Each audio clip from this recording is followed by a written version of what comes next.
ये कहानी मुंबई की है और इस कहानी की शुरुआत होती है 5 अक्टूबर से। 5 अक्टूबर की दोपहर तकरीबन 1 डेढ़ बजे की बात है। मुंबई में एक लोकेलिटी है जिसका नाम है नेहरू नगर और नेहरू नगर से एक बड़ा सा गंदा नाला निकलता है। इसी गंदे नाले में पिछले कुछ दिनों से एक बोरी पड़ी हुई थी जिसको बहुत कसकर बांधा गया था। और इस बोरी पर पहले तो 2-3 दिनों तक लोगों का ध्यान नहीं गया, लेकिन जब कुछ दिन गुजरे और इस बोरी से निकलती बदबू ने लोगों को परेशान करना शुरू किया तो फिर लोगों ने पुलिस को इसकी खबर दी। पुलिस मौके पर आई और सफाई कर्मियों की मदद से पुलिस टीम ने इस बोरी को नाले से बाहर निकलवाया और जैसे ही इस बोरी का मुंह खोला गया, आसपास जितने लोग थे वो घबरा कर पीछे हट गए। अंदर एक लाश थी, एक लड़की की लाश, और वो भी बुरी तरह सड़ी गली हालत में। आप जानते ही हैं, जैसा कि मैं आपको बता रहा हूँ कि ये बोरी पिछले 3-4 दिनों से तो कम से कम पड़ी ही थी, तो हालत इसकी काफ़ी ख़राब हो चुकी थी। पुलिस ने इस लाश की तस्वीरें क्लिक की और फिर इसे पोस्टमार्टम के लिए पास में ही रजवाड़ी अस्पताल है वहाँ पर भिजवा दिया। ये बिल्कुल एक ब्लाइंड मर्डर का मामला था, क्योंकि मरने वाली लड़की कौन थी, कहाँ की रहने वाली थी, उसका कत्ल किसने किया, पुलिस को कुछ भी नहीं पता था। और उस बोरी में भी जब पुलिस ने जांच की तो उसमें से भी कोई पर्स या कोई चिट या कोई पेपर या कोई कार्ड जैसी कोई चीज़ नहीं मिली जिससे इस लड़की की आइडेंटिटी जो है वो पता चलती।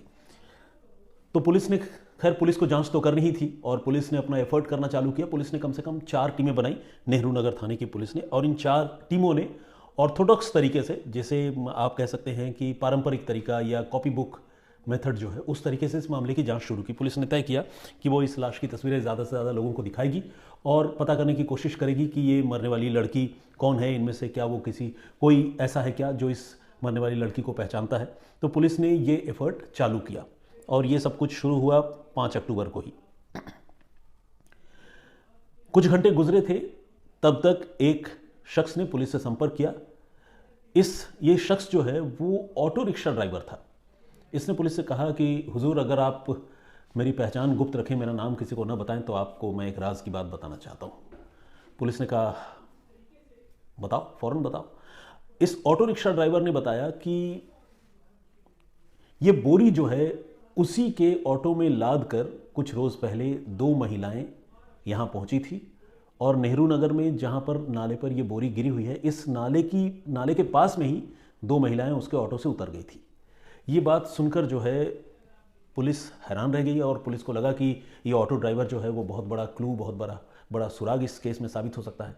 पुलिस ने उससे और पूछा कि भाई बताओ, पूरी कहानी बताओ, कैसे कैसे इस पूरे मामले की शुरुआत हुई, तुमको उन लोगों ने कहाँ से हायर किया, कहाँ गए तुम, बोरी कहाँ से लेकर आए, ये सारी बातें बताओ।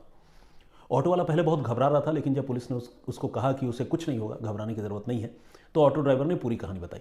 उसने कहा कि उस रोज़ रात को वो नेहरू नगर स्टैंड पर हमेशा की तरह सवारियों का इंतज़ार कर रहा था।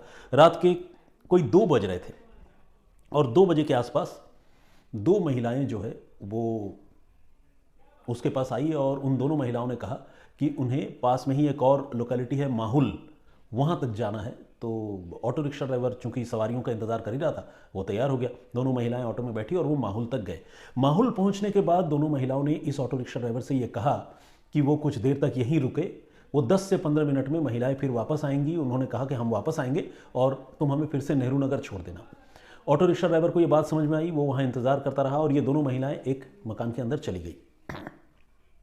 तकरीबन 20 से 25 मिनट लगे और फिर वो दोनों महिलाएं वापस आ गई माहौल में ही ऑटो रिक्शा ड्राइवर के पास, और इस बार उनके हाथ में जो है एक बड़ी सी बोरी थी और वो बोरी जो है काफ़ी भरी हुई भी थी और भारी लग रही थी, क्योंकि दोनों महिलाएं इसे बहुत मुश्किल से खींच कर ला रही थी।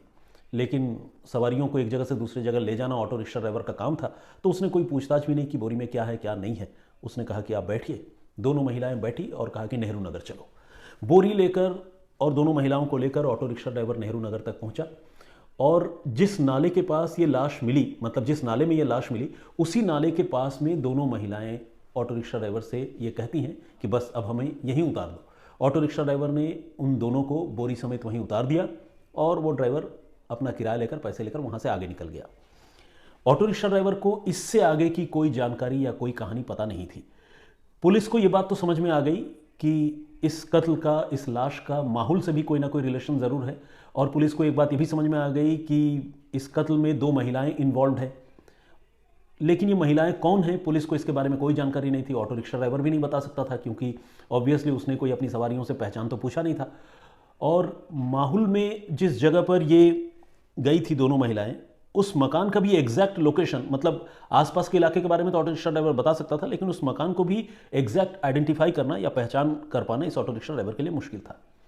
पुलिस, समझ लीजिए कि पुलिस के लिए काम एक बार फिर से मुश्किल हो गया, क्योंकि पुलिस के लिए इन्वेस्टिगेशन आगे बढ़ाना मुश्किल हो रहा था।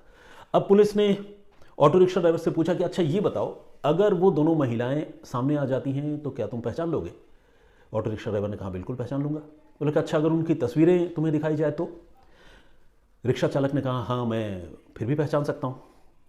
पुलिस ने कहा ठीक है, थोड़ा इंतज़ार करो और हमें थोड़ा वक्त दो। पुलिस जो है, आपको जैसा मैंने आपको बताया कि पुलिस की 4 टीमें इस पूरे मामले की तफ्तीश में लगी थी। पुलिस की एक टीम लगातार जो है, ये जो जानकारी ऑटो रिक्शा ड्राइवर से मिली, उसके बाद पुलिस की एक टीम ने सीसीटीवी कैमरों के ऊपर काम करना शुरू किया। और पुलिस की टीम जो है नेहरू नगर और माहुल के इलाके में सीसीटीवी कैमरों की स्कैनिंग कर रही थी। नेहरू नगर से माहुल के पूरे रोड की स्कैनिंग करने का कोई लॉजिक नहीं था, क्योंकि अगर वो ऑटो के अंदर बैठी हुई महिलाएं हैं तो उनका चेहरा देख पाना या उन्हें आइडेंटिफाई कर पाना मुश्किल होता। तो आइडेंटिफाई करना या साफ तस्वीरें जो है वो तभी मिल सकती थी जब वो ऑटो रिक्शा में या तो बोर्ड करने जा रही हों, चढ़ने जा रही हों, या ऑटो रिक्शा से उतर गई हों। इसीलिए नेहरू नगर और माहुल पर पुलिस का बहुत ज़्यादा फोकस था। इस कोशिश में पुलिस को नेहरू नगर में देर रात एक सीसीटीवी कैमरे में, चूंकि ऑटो रिक्शा ड्राइवर ने ये जो सारी घटना बताई थी, जो सारा वाकया बताया था, वो बताया था 1 अक्टूबर की रात का, तो पुलिस ने सीसीटीवी फुटेज जो है वो 1 अक्टूबर के ही चेक किए। और 1 और 2 अक्टूबर की जो कनेक्टिंग नाइट है, जिसे हम दरमियानी रात कहते हैं, उस दौरान पुलिस को एक सीसीटीवी कैमरे में 2 महिलाएं नजर आई, जिनके हाथ में एक पैकेट भी था और वो मोबाइल फोन पर बात करती हुई चली जा रही थी। और ये एक नेहरू नगर के ही एक रिहायशी इलाके की गलियों में ये तस्वीरें कैद हुई थी। ये फुटेज लेकर पुलिस को तो लग ही रहा था कि हो ना हो ये दोनों महिलाएं ही होंगी, क्योंकि कत्ल के मामले में कैरेक्टर के तौर पर, यानी किरदारों के तौर पर 2 महिलाओं की पहचान ऑलरेडी हो चुकी थी, मतलब आइडेंटिफाई हो चुकी थी कि हाँ 2 महिलाएं ही हैं, और यहाँ पर भी 2 महिलाएं नजर आ रही थी, और वो भी देर रात संदिग्ध हालत में। तो पुलिस ने ये सीसीटीवी की तस्वीर जो है, फुटेज जो है, वो ऑटो रिक्शा ड्राइवर को दिखाई, और ऑटो रिक्शा ड्राइवर देखते ही जो है वो चिल्लाने लगा कि हाँ साहब यही है, यही दोनों महिलाएं हैं जो उस दिन मेरे ऑटो में ये बोरी लेकर आई थी। पुलिस एक कदम इस तफ्तीश में और आगे बढ़ी, लेकिन अब भी इन महिलाओं की पहचान पुलिस को नहीं पता थी।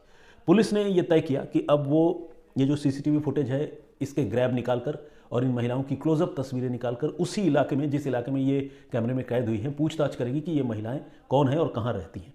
पुलिस ने ये एफर्ट की ऑटो रिक्शा ड्राइवर के पहचान लेने के बाद, और इस एफर्ट का पॉजिटिव रिजल्ट जो है वो सामने आया। आस पड़ोस के लोगों ने इन दोनों महिलाओं को पहचान लिया। एक महिला का नाम था मीनल पवार, जबकि दूसरी महिला का नाम था शिल्पा पवार। लोगों ने यह भी बताया कि मीनल और शिल्पा जो है वो आपस में बहनें हैं और यहीं रहती हैं। पुलिस ने देर नहीं की, फौरन दबिश डाली उनके घर पर, और दबिश डालकर दोनों को इंटरसेप्ट कर लिया, गिरफ्तार कर लिया। अब इन दोनों बहनों से पूछताछ शुरू हुई और ये पूछा कि ये बोरी आपने निपटाई, बोरी में जो लाश थी वो किसकी है, कहाँ से लाए, क्यों मर्डर किया, ये सारी बातें पुलिस ने पूछताछ करनी शुरू की। और उन दोनों ने पुलिस को जो कहानी सुनाई वो कुछ यूं है। ये जो मीनल पवार है, इसके पति का नाम है राजू पवार और उम्र है तकरीबन 28 साल, 28 ईयर्स। तो मीनल पवार जो है, इसका पति एक और लड़की से रिलेशन में था, आप उसको इलिसिट रिलेशन कह सकते हैं। और इस बात को लेकर मीनल की अपने पति से अक्सर लड़ाइयाँ होती थी। किसी भी घर में अगर इस तरह का माहौल हो तो लड़ाई झगड़े होते ही है, और इसमें कोई भी हैरानी वाली बात नहीं है।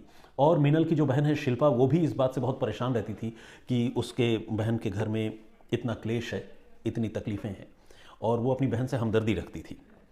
हुआ यूं कि मीनल की एक और फैमिली फ्रेंड थी जो माहुल में रहती है, उसका नाम था डॉली। 1 अक्टूबर की रात को मीनल का पति जो राजू पवार है, वो अपनी उस गर्लफ्रेंड को लेकर, जिसकी वजह से इनके घर में इतनी लड़ाइयाँ होती थी, उस गर्लफ्रेंड का नाम है ईशा मिस्त्री। तो उस ईशा मिस्त्री नाम की उस लड़की को लेकर, अपनी गर्लफ्रेंड को लेकर, राजू जो है डॉली के घर गया। डॉली के घर इसलिए गया क्योंकि जैसा मैंने आपको बताया, डॉली फैमिली फ्रेंड थी, तो राजू को भी जानती थी और ऑब्वियसली राजू की वाइफ मीनल को भी जानती थी। तो जब राजू अपनी गर्लफ्रेंड को लेकर डॉली के घर गया और वहाँ बैठा कुछ देर, तो डॉली ने चुपके से अपनी फ्रेंड मीनल को फ़ोन किया और ये बताया कि तुम्हारा पति अपनी गर्लफ्रेंड को लेकर हमारे घर आया हुआ है और ये कह रहा है कि आज रात ये लड़की यहीं रहेगी, मुझे कहीं किसी काम से जाना है, तो प्लीज़ इसको शेल्टर दो। तो मीनल ने अपनी फ्रेंड डॉली से कहा कि ठीक है, जब उसका पति अपनी गर्लफ्रेंड को छोड़कर चला जाए तो तुम मुझे दोबारा फ़ोन करना। डॉली ने ऐसा ही किया। ईशा को डॉली के घर पर छोड़कर मीनल का पति राजू वहाँ से चला गया और उसके मुड़ते ही डॉली ने फिर से मीनल को फ़ोन किया और कहा कि अब वो लड़की हमारे साथ ही है और तुम्हारा पति चला गया है। ये सुनते ही मीनल अपनी बहन शिल्पा के साथ अपने घर से नेहरू नगर से निकली और जैसा कि आप जानते हैं आगे की कहानी, नेहरू नगर से उसने ऑटो किराए पर लिया। किराए पर ऑटो लेने के बाद वो पहुंची सीधे माहुल डॉली के घर।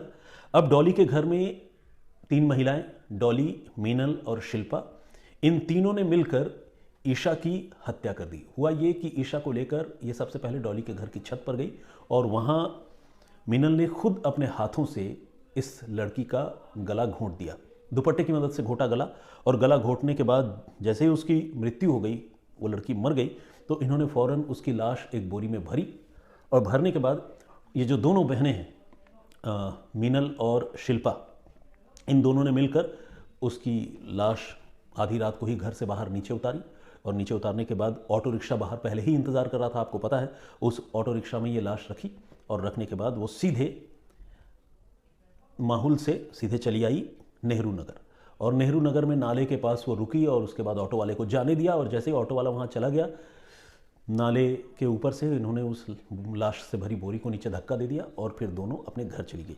ये जो सीसीटीवी तस्वीर थी जिसकी मदद से ये दोनों पकड़ी गई, ये सीसीटीवी तस्वीर उस रात की ही थी और तब की थी जब कत्ल की इस वारदात को अंजाम देकर और बोरी को नाले में फेंकने के बाद ये दो बहनें वापस अपने घर जा रही थी। तो दोनों की तस्वीर उस वक्त सीसीटीवी कैमरे में कैद हुई थी, जिसे देखकर ऑटो वाले ने पहचान लिया और एक ऑटो वाले के बताने पर और उसकी निशानदेही पर या कहें उसकी गवाही पर इस ब्लाइंड मर्डर के मामले को पुलिस सुलझाने में कामयाब रही, जिसमें 3 महिलाओं को कत्ल के इल्ज़ाम में पुलिस ने गिरफ्तार किया, मुंबई पुलिस ने।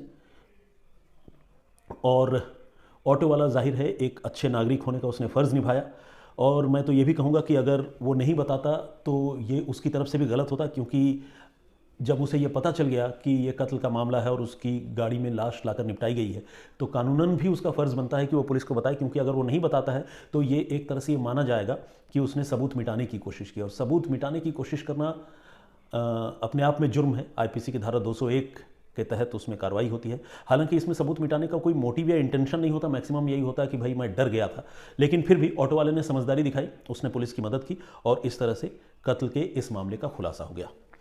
तो क्राइम की ये कहानी आज यहीं तक।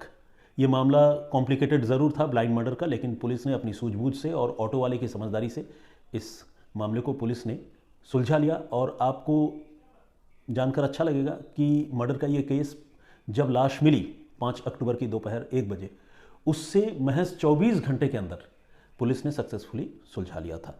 तो आज की ये कहानी यहीं तक।